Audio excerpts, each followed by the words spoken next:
Hello friends, આજે આપણે એક વિડીયો બનાવવા જઈ રહ્યા છીએ જેમાં આપણે બનાવશું ઢોકળાના લોટના ખારવડા કે જે આપણે ઢોકળાનો લોટ હોય તેને આપણે પલાળી રાખવાનો 4 થી 5 કલાક દહીં અથવા છાશમાં અને પછી આપણે તેના વડા બનાવશું. તો ચોમાસાની સિઝનમાં ગરમા ગરમ ભજીયા ખાઈએ તેમજ આ ખાટા વડા કયો અથવા ખાટા ભજીયા કયો બહુ જ સરસ લાગે છે ટેસ્ટમાં. તો આપણે આજે એક નવો વિડીયો બનાવીએ છીએ. તો તમે જોઈ શકો છો કે આપણે ઢોકળાનો લોટ લઈએ છીએ, તેને 4 થી 5 કલાક દહીં અથવા છાશમાં પલાળી રાખેલ છે અને પછી આપણે તેના વડા બનાવીશું. તેમાં આપણે આદુ મરચાંની પેસ્ટ નાખીશું, પ્લસ આપણે મીઠું મરચું હળદર મસાલો કરીશું અને પછી આપણે તેના વડા પાડીશું. તો અહીંયા તમે જોઈ શકો છો કે મેં ઢોકળાનો લોટ 1 વાટકો લીધેલ હતો, તેના આપણે દહીંથી આ રીતે બોરો નાખેલો હતો. તો આપણો બોરો એકદમ સરસ જારી એવો બોરો આવી ગયો છે. હવે આપણે તેમાં આદુ મરચાંની પેસ્ટ અને મસાલા કરીશું. અહીંયા તમે જોઈ શકો છો આપણે 1 થી 1.5 ચમચા જેવી આદુ મરચાંની પેસ્ટ નાખેલી છે. હવે આપણે તેમાં 1 ચમચી મીઠું નાખીશું, ½ ટીસ્પૂન હળદર નાખીશું, 1 થી 1.5 ચમચી જેવું મરચું લાલ નાખીશું. પછી તીખું તમારે જેવું કરવું હોય તમારી ચોઈસ મુજબ. મીઠું મરચું હળદર નાખીને મસાલા થઈ ગયા. હવે આપણે તેમાં ½ ટીસ્પૂન સાજીના ફૂલ નાખીશું. સાથે આપણે એમાં અડધો વાટકો ઘઉંનો લોટ નાખીએ છીએ. હવે 2 ટેબલ સ્પૂન આપણે તેલ નાખીશું. તેલ આપણે મોણ માટે નાખીએ છીએ. પછી બધી વસ્તુને આ રીતે હલાવીશું. આ રીતે તમે જોઈ શકો છો કે આપણે ગોળા કરેલા છે. હવે આપણે તેને આ રીતે હાથેથી પ્રેસ કરીશું.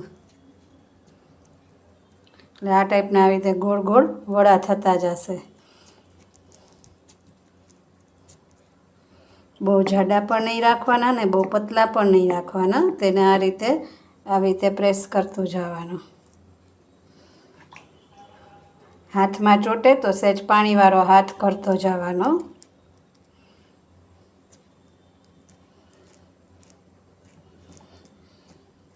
આ રીતે હવે આપણું તેલ ગરમ થવા આવી ગયું છે, તો તેને આ રીતે હાથમાં લઈ અને આપણે તેલમાં તરવા નાખીશું.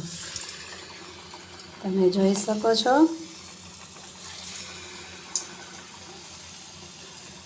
આ રીતે તેલમાં તરવા આપણે મૂકીશું.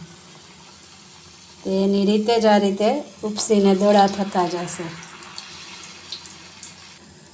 આ રીતેની મેળે જ ગોળ ગોળ દડા થતા જશે. તો હવે આપણે તેને છૂટા પાડીશું. તમે જોઈ શકો છો કે આ રીતે એને છૂટા પાડીશું.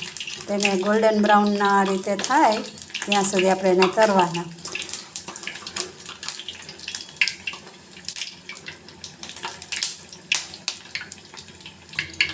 આ વડાને તમે અઠવાડિયા સુધી રાખી શકો છો, સ્ટોર કરી શકો છો.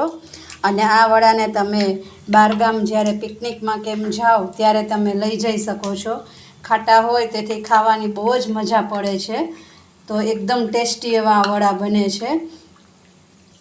અહીંયા તમે જોઈ શકો છો કે આપણા એકદમ સરસ એવા ગોલ્ડન બ્રાઉન કલરના થઈ ગયા છે અને ઉપસીને દડા જેવા એકદમ સરસ એવા બની ગયેલ છે. તો હવે આપણે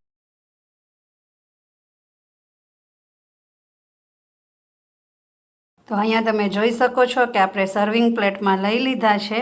તેને આપણે આ રીતે ટમેટો કેચઅપ સાથે પણ સર્વ કરી શકાય છે.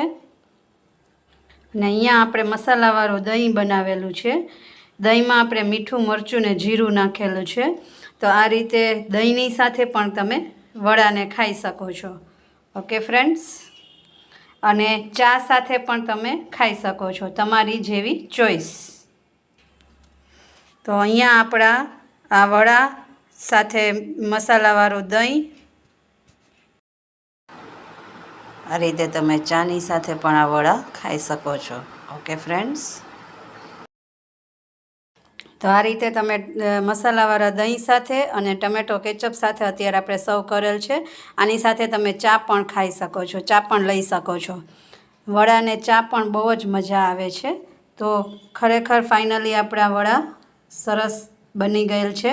તો તમને મારો આ વિડીયો ગમ્યો હોય તો લાઈક કરજો, શેર કરજો અને સબસ્ક્રાઈબ કરજો. અને મારી ચેનલને સબસ્ક્રાઈબ કરવાનું જરા પણ ન ભૂલતા. ઓકે ફ્રેન્ડ્સ, તો નેક્સ્ટ વિડીયોમાં હવે આપણે મળીશું.